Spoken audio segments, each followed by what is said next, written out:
Monsieur le chef du village, Monsieur l'imam du village, Monsieur le conférencier, Monsieur les parrains, Madame, Monsieur les représentants des amicales ici présentes, chers parents, honorables invités, bonjour. À l'occasion de cette cérémonie marquée par les activités socio-éducatives de votre amicale, il me revient honneur, en tant que président de l'association des élèves et étudiants de Poudiac, de prononcer un discours pour magnifier ma reconnaissance envers la coordination des élèves et étudiants de Taten.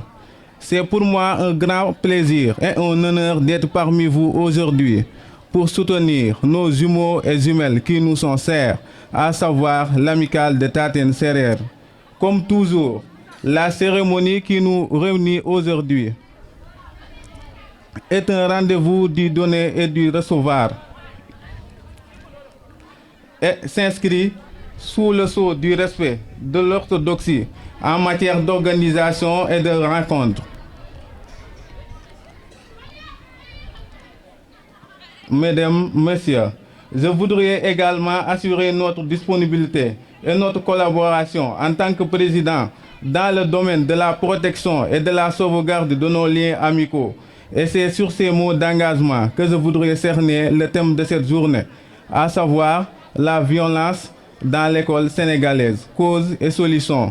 La vie en société est souvent source de conflits à raison des intérêts divergents, des besoins et des valeurs qui ne sont pas toujours les mêmes. L'école est une institution de la société. Elle reproduit souvent ces conflits de valeurs, ces problèmes. L'école sénégalaise, société en miniature, n'est pas en reste. Les conflits éclatant souvent entre acteurs de l'éducation, élèves, enseignants, membres de l'administration et parents d'élèves, ils sont souvent résolus par la violence avec diverses manifestations comme la violence verbale ou psychologique, le harcèlement sexuel, la discrimination, le viol, les mouvements de grève. Les causes de ces violences sont multiples. Les conflits interpersonnels qui se reflètent dans les relations avec les autres peuvent entraîner la violence. Les élèves n'ont d'autre alternative que la violence dans le règlement des conflits interpersonnels. La reproduction des comportements appris dans la famille, dans la société, mais surtout au cinéma et à la télévision est souvent source de violence. Ces enfants qui vivent un drame à la maison ont souvent des comportements violents à l'école. Les médias y contribuent beaucoup. Ils rapportent des situations de crise où l'usage unilatéral de la force semble la méthode la plus employée pour traiter les conflits. Un fort pourcentage de drames télévisés destinés tant aux jeunes qu'aux adultes étalent la violence et présentent la constitution comme moyen acceptable et commode d'éliminer les conflits.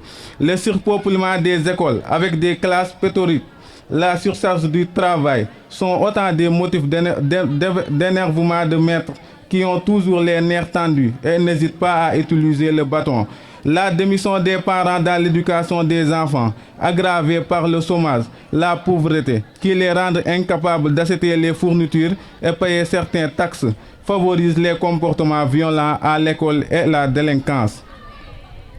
Une analyse approfondie de la violence montre que, à part les causes externes liées aux allocations des élèves, au manque d'enseignants et de mobilité scolaire, les autres causes résultent des conflits interpersonnels entre élèves et professeurs, élèves et administration, dans une moindre mesure entre enseignants et membres de l'administration. Il s'avère donc nécessaire, l'on veut assurer un mieux vivre ensemble à l'école, de s'attaquer à ces conflits interpersonnels qui révèlent pour l'essentiel du respect de l'autre dans le cadre global du respect de la règle constituée par tous les acteurs de l'éducation à l'école. S'appuyer sur le droit de toute personne au respect de son intégrité physique est donc le fondement de tout règlement pacifique des conflits. Chacun doit savoir que l'école n'est ni un champ de bataille, ni une scène pour gladiateurs. L'école doit à tout prix garder sa vocation d'espace de diffusion du savoir, de fraternisation socialisante et de construction citoyenne. Pour terminer, je renouvelle ici mes appréciations et félicitations à ces initiateurs. Je remercie également le président Abdou Diouf et son compagnon, M. Dembasen, un ami depuis le CEM Noto Djobas, de nous avoir invités et bien accueillis. Cet accueil chaleureux qui reflète les sentiments d'amitié et de fraternité qui nous ont liés exprime ainsi la ferme détermination de nos associations de resserrer davantage nos liens de coopération et de solidarité. Mesdames, Messieurs, merci de votre aimable attention. Que la fête soit belle. Djobas Info TV, nam doxal Djobas.